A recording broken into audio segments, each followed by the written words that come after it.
G'day again, folks. It's another dreary midwinter's day in Melbourne. Just a bit of a different one today on dragon fruit.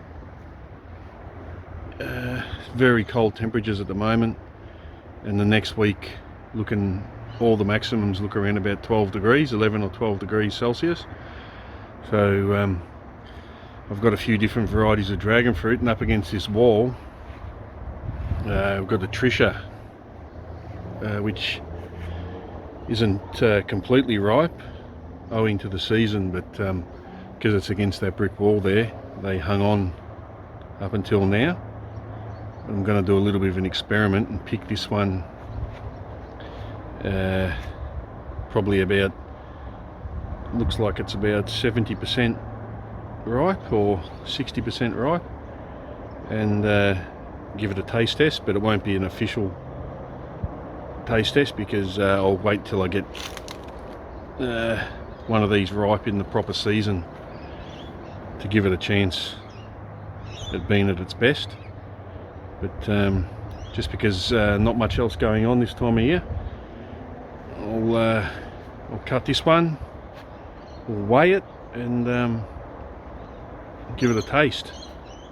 Okay, so I just cut it off the tree, the vine, and feels about 800 gram, 750 to 800 gram. But before we weigh it, I'll just show you a few others that are hanging on. The yellow Aussie Gold. It stays smaller in winter, but it tends to keep ripening. So the other varieties like the Vietnamese White, if you leave it on the tree, it just doesn't do much. But the Aussie Gold, we've been eating them right through winter. They just slowly ripen and they don't get as big, but still edible. Alright, so chuck this one on the scales.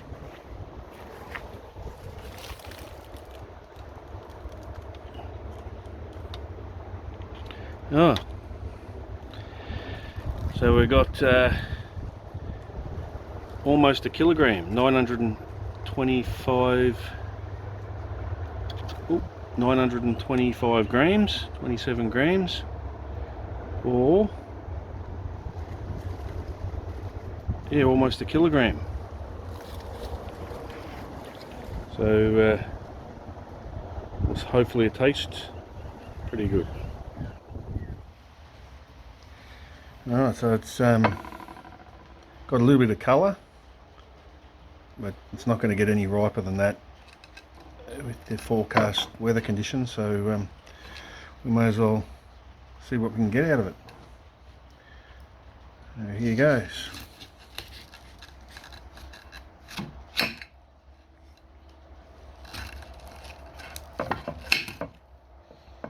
Well, look at that. Colour certainly looks the same as what I've seen online. This is my first Tricia, but I'll just separate them properly. Hold that up. So that's a magenta colour. Yeah, very, very bright and vivid when you compare it to the wintry background in Melbourne. So how are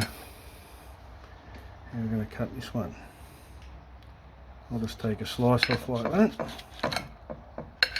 Very juicy too.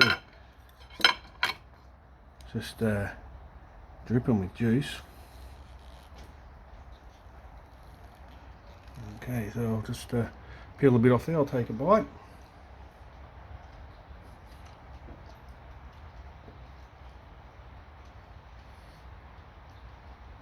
Alright, so it's still very nice, still nicer than your standard Vietnamese white, even when it's been ripened in summer, but this is winter ripened, so it'll probably be better if it was summer ripened, but even winter ripened is still quite nice.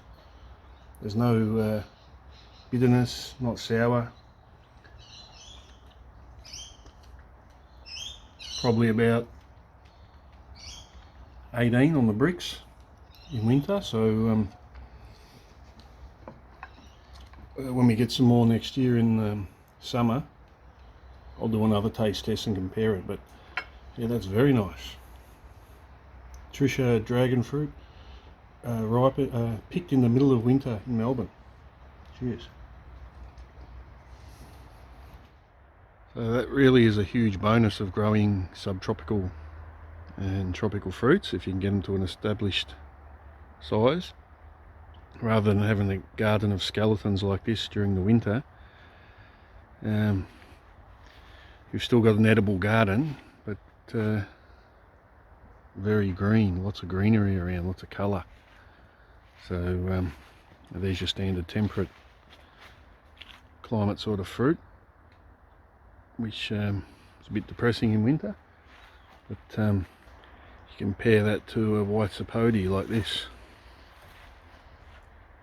which is loaded in fruit, probably or fruitlets and flowers at the same time. So that's why another good reason to switch to some and try out some subtropical fruit plants. Alright, so I'm very pleased with that, and now that I know what the Tricia tastes like, even when it's not fully ripe, I look forward to tasting the one that's left on the tree, and this one is much bigger. I'd say 1 to 1.1 kilograms, and that's the first time the vine has fruited, so needs cross-pollination, so you'll need to grow other varieties, and yeah, well worth it. So thanks for watching that one. I'll see you next time.